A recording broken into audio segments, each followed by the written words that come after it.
Flood control na, word ha, flood control anomaly. 2017-2018, panahon early as 2017. ni President Duterte. Yes, i-research na lang ng mga tao yan. So this did not start panahon ni PBM. Pero attorney, maalala ko dun sa una. mga isa sa mga talks ni Pangulong Duterte noon, may mga binanggit siya na sangkot sa flood control na mga pangalan. Unang-una, teka muna. Alam mo, may problema doon sa tsoryang yon. Kasi ang pinag-uusapan talaga, yung trilyon ng pagnanakaw dito sa 25, Yes. yun talaga eh.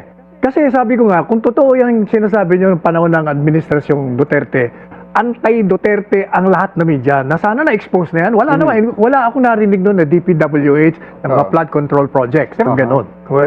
Baka hindi lang masyadong pumutok pa that time dahil Pero may sagot maliit pa ako siya. ha, bakit hindi masyadong mag-ingay ang mga anti-Duterte noon? Kasi focus kami sa war on drugs. Napaka-delikado ng Kasi panahon na nga, yun. the reason there is hindi nga pumutok yan sa media eh. Ang mainstream media noon talagang anti-Duterte. Ang labo nun na appropriations chair ka, may pasabog ka online. Oo. Initially naniwala ako ha, but when I look at it from a critical and skeptical perspective, nung in-review ko, halos lahat ng sinabi niya, if not lahat, hearsay. In terms of BBM. Hindi siya, yung pagbanggit niya kay BBM, sinabi lang sa kanya. Sinabi sa kanya ni Martin Romualdez, sinabi sa kanya ni DBM Sec, sinabi sa kanya nung Ni isa Yusek pang tao, Bersamin, ni Yusek Bersamin, or Secretary, ES Hindi, Bersamin. ibang Yusek ibang ito. Yusek pala. Adrian Bersamin. Laging sinabi niyan, hindi yung ako nakausap ko si Pangulo, appropriations chair ka, tapos pinasingit sa'yo ni BBM, hindi ka kinausap diretso. Ito tingin mo dyan, Unang-una, kung ako naman si Marcos Jr., bakit naman kita kakausapin? Paano ang deniability ko? Kailangan marunong ka rin. Kailangan yung mga bata ko ang kakausap sa'yo. So, Otherwise, posible totoo. stupid ako. Hindi naman stupid si Marcos Jr. So, most Ayun! Totoo. So, totoo. Matalino yun. Alam nyo, yung sinasabi nilang walang political will, I've been disagreeing with that, na mahina. Hindi. Alam kong bakit. Totoo. Can you imagine na, number one, biro mo, pinakulong niya si Kibuloy, pinapunta niya yung 3,000 mahigit na mga Political pulis. will. Sa political will yun. Yeah. Isa pa. President Biro Duterte. mo, pinakulong niya si Duterte. Never kong na-imagine na magagawa niya yun. Wow. Political will yun. Yung kanyang bulldog, si Torre, pagkatapos na sumunod sa kanya, hiniya niya. Pwede naman yung... Political will din yun. Political din yun. Ay, Yan wow. ang sinasabi ko. Kaya, huwag niyong i-underestimate itong mamantong magaling to. Kasi, ever since, di ba, parang pinalalabas ni Presidente Marcos Jr. na siya nag-expose. Sabi niya, mahiya naman kayo. Sabi ko noon, immediately sabi ko, mali yata, dapat mahiya naman tayo. Kasama ka doon eh. Ako. Akala ko mahiya naman ako. Tayo. Dapat Kasi tayo. kasama ka doon. Sabi ko, ever since sinasabi ko, you cannot escape accountability kasi ikaw ang gumawa ng budget through the Department of Budget and Management. Pupunta sa mga kalyado mo. Madali sabi, kasi nung panahon namin, si Presidente Duterte, pag ginawa mo yung budget, pag-aaralan niya yun. So, alam niya lahat ang allocation kung saan pupunta. Doon pa lang sa National Expenditure Program. Alam niya na yun. Alam niya. Pangulo yan. So, dinala mo sa Kongreso. May mga ginawa silang magic doon. Pero pupunta ko din sa kanya eh. So, madali sabi, since alam mo yung wala, alam mo ngayon kung ano mga pumasok. Kaya may mga chances minsan, Attorney Sal, na binivito ng Pangulo yung mga line items. Ang binito niya rito, kakapiranggot eh. Oo. Pero yung so much billions, talagang inaproba niya, kaya nagkaroon ng korupsyon. Oo. Kaya sabi ko, hindi ka makakawala rito. Either you're complicit, or siguro napaglaruan ka, gross incompetence. Pero Attorney Jess, ikaw naman, ano sa tingin mo? Bakit parang sinabay doon sa expose ni Yusek Bernardo, dating DPWH Yusek Bernardo, itong pagpapalabas ng video ni Saldico? Well, I've always said on this show and other shows, no, meron namang DDS script, may Marcos script. We are witnessing the divorce of the unit team. And lahat tayo, the taong bayan, no, we are just like children caught between the divorce of a mother and a father, nag-aaway. Pero sinong tama sa kanila? Ang una kong pansin dyan, parehong mali. With all due respect, syempre sa mga DDS, no? Of course, si Saldico, we all know what he's capable of. He's so rich. How did he acquire all of that? So questionable siya. So kung sinasabi niyang ibang tao corrupt, di ba? Questionable din kung totoo yung mga tinuturo niya. Medyo naniniwala ako hindi ko sinasabing hindi ako naniniwala sa kanya. Yung mga sinabi niya ba, Sa may mga- katotohanan ba yun? Sa tingin mo? mga tinuturo niya. No, I mean, initially. Oo, na-hunch na parang, okay, siya mismo questionable, ilalaglag niya yung mga kapwa niya. Pero syempre, naaalala ko ang magnanakaw. Galit. Sa kapwa magnanakaw. Pero beside that, no, I have to emphasize, syempre to balance the discussion, si Saldico matagal na yung contractor. At hindi naman siya namayagpag sa panahon lang ni BBM. I have to say na mayagpag din siya sa panahon ni President Duterte. President Duterte attended the inauguration of a power plant ni Zaldico sa Bicol Bicol Region. Region, yeah. Yes, they were so happy to get happier times. And yung flood control, it did not start during PBBM. May flood control na noong 2017-2018. Anong proof ko? Senator Joel Villanueva, galit kay Zaldico, sinabi formally, laptop. Tapos si House Minority Leader or Majority Leader Rolando Andaya, magugugil ng mga tao Yes, to. oo. May pinasabog siya flood control. Yes.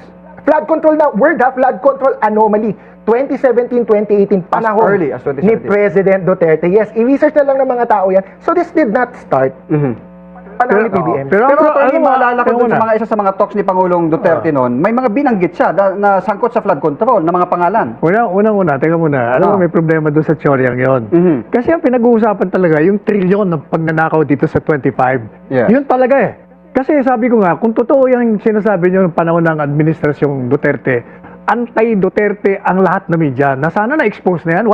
Wala akong narinig noon na DPWH ng mga flood control projects. Pero may binanggit siya sa mga one of the talks niya na may sangkot sa flood control dati na Si mga opisyal. Congressman Eric Yap, Oh, yeah. nilaglag ni May President nilaglag niya Duterte that noon. before. Rocknetting sa Baguio. Sa Baguio issue. Flood control ng rocknetting. Ano nga, dinimanda ba yun? Hindi.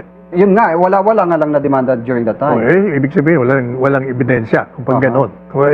Baka hindi lang masyadong pumutok pa that time dahil Pero may sagot mali pa ako siya. ha, bakit hindi masyadong mag-ingay ang mga anti-Duterte noon? Kasi focus kami sa war on drugs. Napaka-delikado ng Kasi panahon na yun. nga, the reason there is hindi nga pumutok yan sa media eh. Ang mainstream media noon talagang anti-Duterte. Anti-Duterte. Pero Lahat- sinasyaw ni President. Hindi, Pinasala hindi ang totoo ABS. yan. Naku. Tinakot ang rapper. I disagree with that. Kinulong si Trillanes. Hindi totoo, hindi rin Kulong si totoo yun. Trillanes. Yung sa ABS, hindi totoo yun. Kasi talagang sa Kongreso, nakita mo yung mga ebidensya doon eh. Hindi, alam mo si Duterte, hindi nakikaalam yun. Eh, yun yung pagpalit kay Albars, hindi niya alam eh. Pag landing niya, sa kanya lang nalaman, wala na palang speaker. Wala, hindi nakikaalam yun. Ibang style nun eh. Balik tayo dun sa issue ni Zaldico, dun sa mga pinahayag niya ngayon. Ito yung issue ngayon na si Pangulong Bongbong Marcos, ang binabanggit niya na nag-utos, though hindi niya directly na nakausap, may pinakausap sa kanya na isang opisyal na kasama sa meeting at tinuturo niya si Ang labo BBM. nun bago si Attorney Sal, no? Sabi ko lang, ang labo nun na appropriations chair ka, may pasabog ka online. Initially naniwala ako but when I look at it from a critical and skeptical perspective, nung review ko, halos lahat ng sinabi niya, if not lahat, hearsay. In terms of BBM. Hindi siya, yung pagbanggit niya kay BBM, narinig, sinabi lang sa kanya Sinabi sa kanya ni Martin nakamiting Romualdez, BBM. sinabi sa kanya ni DBM Sec, sinabi sa kanya nung Ni isa Yusek pang tao, Bersamin, ni Yusek Bersamin, or Secretary, ES Hindi, Bersamin. ibang Yusek ibang ito. Yusek pala. Adrian Bersamin. Laging Adrian sinabi Bersamin. sinabi niyan, hindi yung ako nakausap ko si Pangulo, appropriations chair ka, tapos pinasingit sa'yo ni BBM, hindi ka kinausap diretso? Ito tingin mo din, Dr. Unang-una, kung ako naman si Marcos Jr., bakit naman kita kakausapin? Paano ang deniability ko? Kailangan marunong ka rin. Kailangan yung mga bata ko ang kakausap sa'yo. So, Otherwise, posible totoo. stupid ako. Hindi naman stupid si Marcos Jr. So, most Ayun! Totoo. So, totoo. Matalino yun. Alam nyo, yung sinasabi nilang walang political will, I've been disagreeing with that, na mahina. Hindi. Alam kong bakit. Totoo. Can you imagine number one, biro mo, pinakulong niya si Kibuloy, pinapunta niya yung 3,000 mahigit na mga Political pulis. will. Sa political will yun. Yeah. Isa pa. President Duterte. Biro mo, pinakulong niya si Duterte. Never kong na-imagine ang magagawa niya yun. Wow. Political will yun. Yung kanyang bulldog, si Torre, pagkatapos na sumunod sa kanya, hiniya niya. Pwede naman yung... Political will din yun. Political din yun. Ay, wow. Yan ang sinasabi ko. Kaya, huwag niyong i-underestimate itong mamantong magaling to. In fairness, Sir Dexter, I agree. Diyan ako mag-agree kay Attorney Sal. Pero ang term ko ay hindi political will. Tuso. Ay, ganun, kasama na yun. Tuso na yun at political will. Tapang ka. Pero sa tingin nyo, may patutunguhan ba to? Kasi kanina, naglabas na rin ng statement si Blue Ribbon Committee Chair Senator Lacson na walang probative value. probative value yung statement niya dahil hindi naman ito under oath or Sagutin kita doon sa may patutunguhan ba? Meron. Patungo ito sa region change at sa pagkakulong sa kanilang lahat. Regime change. Yes. Ay kasi, ano yun? ako naman, in fairness kay Attorney Sal, pareho kaming lawyers. But I know and acknowledge that there's a court of public opinion different from the court of law. So baka doon naglalaro si Zaldico. Pero, kung gusto niyang mapakulong si PBBM, umuwi siya. Magkaso siya, panumpaan niya, siyang maging lead complainant or lead witness. kasuhan niya. Pero sa tingin niyo, Attorney Sal, itong kanyang expose na ito ay sapat ba para silaban ang damdamin ng bawat Pilipino na galit na dito sa mga anomalya sa flood control? Ano Dahil nakita natin- pagsisilaban mo? Galit na nga eh. Puot na nga eh. Pero nakita natin na ang dami ng mga rally na nangyari, pero parang hanggang doon na lang. Ano, alam mo yung 16, 17, 18, malaking ano yan. Ma-over tayo lahat ng events na yan. Kasi tanda mo, 3 araw yan. Yes. Tapos ang nagpasimuno niya, ng Iglesia ni Cristo, sasamahan ng KOJC ni Kibuloy, sasamahan ng Jesus is So Lord. may yung KOJC sasama kasama na rin. yung Jesus is Lord ni Villanueva. Di ba Villanueva. nag-1 milyong college Yes. sila sa Luneta? Oo. Andun pa yung grupo, may nagsabi sa akin, sasama rin yung grupo ni Brother, sino? Bilarde. Velarde, yes. Oh, tapos yung mga business groups. El Shaddai. Tapos yung mga DDS pa. O lahat ng mga grupo ng DDS. Kasi yung sa November 30, yellow yon. Tapos walang uwian pa. Aha. Alam mo, tinitingnan ko, sabi ko, walang iya. Pag walang nagawa si Presidente rito, Sa itong tuloy-tuloy susunod na yan. araw. Kasi, tingnan mo yung People Power 1 and People Power 2. Bakit sila nag-succeed? Kasi yung military nag-withdraw ng support. At kung makikita mo, kaya lang nag-withdraw ng support pag nandiyan ang tao. Critical mass. Oh, pag nakita na nila eh. Aha. That's the only time na mag-withdraw sa support. Kaya tinitingnan ko, yung, di ba, magpapadala ng 15 police, 1,000. Libong police. 16,000. 15,000 sabi niya. 16,400. To be specific. Sige. Talagang sakto. Sabi ko, Nabasa ko yun eh. alam mo nga ako yung grupong yan, huwag kayo magre-react niyan kasi yan ang magbabantay para sa inyo. Oh. Pag nakita kayo ubod ng dami, yun na. Sasama. Babaliktad yan para sa inyo. Alam mo, yan ang, Dagdag number pa yun ang nakikita ko niyan. Kaya alam mo, hindi ba I wrote an article and I've been telling BBM, sabi ko, if you're not complicit, under the Constitution, you can exercise extraordinary powers. Ang constitutional basis mo ako, your job is to serve and to protect. When your government has failed, and obviously, nag-failure ka na, kaya ka nagagalit ng tao, mag-declare kang revolutionary government. Pero, may condition ako. One, pag nag-declare ka, hindi lang basta mag-declare ka para i-save sarili mo. Number 1, you abolish Congress kasi galit na lahat ng tao dyan. Number 2, pakulong mo lahat. Kung ang anak mo kasama, gaya mo si Duterte. Pakulong mo rin kasi hindi ba sabi ni Duterte, drug addict ang anak ko, drug. Sabihin nyo, prueba, papatayin ko sa harapan nyo. Ganun dapat. Number 3, ibalik mo si Duterte. Kasi illegal nga yung ginawa mo. Lahat nagsasabi na illegal. Pang-apat, gumawa ka na ng reforma. Kung hindi ka complicit. Kasi kung magdi-declare ka lang, akala mo ka-save ka, ay mag-aalis ang tao sa'yo. Oo, kanya lang, itong naging pahayag na ni Zaldico na patungo mismo doon sa Pangulo, doon sa sinasabing insertion ng 100 million for flood control projects for 2025 Hindi national million, budget. billion, Billion, yes. Paano? I don't think it's enough eh. In fairness, ako naman, kontra ko a bit, no? At pihit ako kay Attorney Sal, di ba? Ako, I don't think it's enough because it's not yet the smoking gun. Una, there's so many questions. 100 billion is too small for a president. Assuming, kurakot ang presidente. Okay, parang it doesn't make sense. Second, bakit ka magpapa-insert kay Zaldico through hearsay when you can insert on your own? And I know this for a fact. Kasi sila Yes, and I know this for a fact, sir. May Tweety Bird ako na source, na congressman, who says na the president can order insertions on his own, NEP pa lang. Oo, bago pa lang i-submit. Assuming corrupt siya, hindi ko sinasabing corrupt, but if you want to be corrupt, you can have your own projects, NEP pa lang. So bakit mo kailangan kausapin sa BICAM? Ang sabi ni Zaldico, nung nagsisimula ng BICAM, nung November 2024, saka ako kinakausap nitong mga tao na to make insertions. Why would you need to make insertions to Zaldico? As the president, ha? Okay, so that's the second. And third, yun nga, kulang yung kwento. Ano yung direct link? May part 2 daw eh. Kasi ang sabi ni Attorney Sal kanina, bago yung part 2, ang sabi ni Attorney Sal kanina, syempre matalino si BBM. Gagawa siya ng plausible deniability. Okay. Hindi, wala ako dyan, wala akong ganun, wala akong dyan. Kung ganun, kaya din naman yung gawin yun sa mga sekretary niya eh. Mag-insert kayo dyan, SEC ng DPWH, DNR, DepEd, gawa kayo ng project, gawa kayo. Tapos wala kayong BBM. Because on paper, ang nag-propose ng NEP, the departments. Yes. Magsa-sponsor, senator or congressman. So, malinis din siya. So, bakit na kailangan si Zaldico para magmukhang malinis? Oo nga. Let me respond to that. Let me respond to that muna. Unang-una, yung statement ko na nilabas, kanina nga, inanod dito sa bilyonaryo. Ano sabi ko, if the action of the president, as per Zaldico's statement, kung ito'y corroborated by documentary and testimonial evidence, then that is betrayal of the public trust. And that is an impeachable offense. Now, pagdating naman dun sa mga insertions, kahit nasabihin mo na yung tsorya mo. Theoretically. Kahit yung tsorya mo, may problema pa rin eh. Bakit? Siya nga ang pumirma eh. In other words, binuksan mo yung corruption by approving yung ginawa ng mga tao doon kahit na hindi mo alam. Eh, alam mo na nga na ganito, ayaw mo nga. Tsaka, I remember him sa SONA, sabi niya, Hanap ka ba ng kausap kapag bored ka? Pwede mong makausap mapaumaga man or gabi. ganito, ayaw mo nga. Tsaka, I remember him sa SONA, sabi niya, alam ko may corruption. Alam ko may bribe.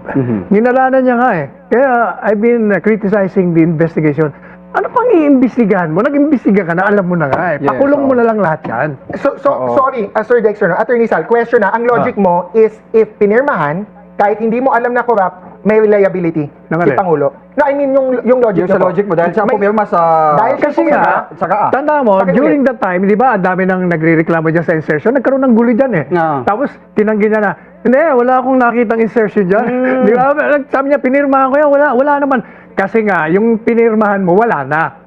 Ang insertion nangyari doon. Di ba, yun ang ano nun eh. Actually, di ba, yung gaangan natin ng 2025, nakabinbin pa ngayon sa Korte Suprema dahil kinustyon, dahil doon sa mga... As the most corrupt 2025 kasi budget. may mga, di ba, may Binawas yung binanggit PhilHealth. din. Yes. Allegedly, mas mababa yung DepEd. Yeah, at saka Okay. yung sinabi dati, sinabi din ng dating Pangulo na may mga nakita siyang mga blank na mga Ako in items. fairness, Yes. those are all legitimate questions. Yes. Pero ang question ko din, kung ang ating theory naman is dahil pumirma ka, despite all the noise, Yeah, oo.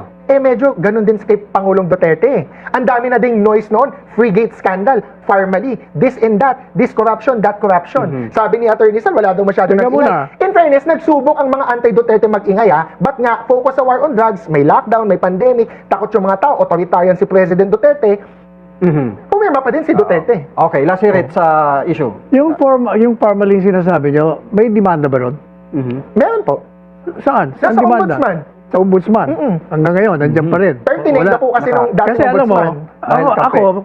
ako kasi noon, I remember, ang aking tsorya doon, sabi ko naman problema niya sa Farmally. Sabi nila, ang pinaka-kontra nila, kasi binenta ng ubod ng mahal. Overpriced. Pero, nung inexamine, yung palang presyong yon at the time ng pandemic, kaya talagang mahal. Kaya ang tanong ko, simple lang ang tanong ninyo, yung kontrata ba may disadvantage sa gobyerno? One, unang tanong mo, sinunod ba nila yung terms of the contract? Na-deliver ba nila o hindi?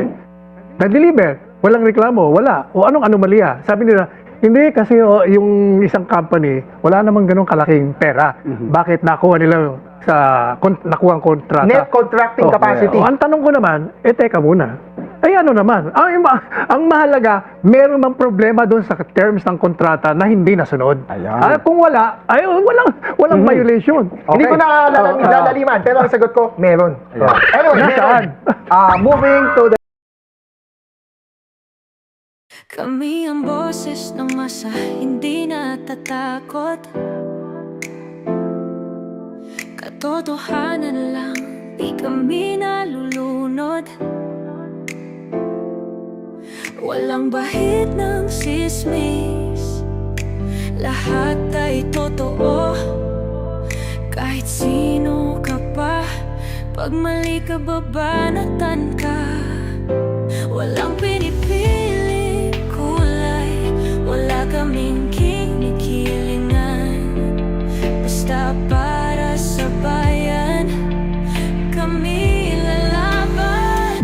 Pag tama palakpakan, pag mali banatan. Di matitinag, di matatakot, para sa bayan tuloy ang sigaw. Sa harap ng kamera, walang halong takot. Mga baluktot, lahat kayo'y tutumba. Ang hustisya at totoo, yun lang ang mahalaga. Kahit sinong harang, di kami matitinag. Walang pinipiling kulay, wala kaming kinikilingan. Basta para sa bayan, kami lalaban. Pag tama palakpakan, pag mali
lang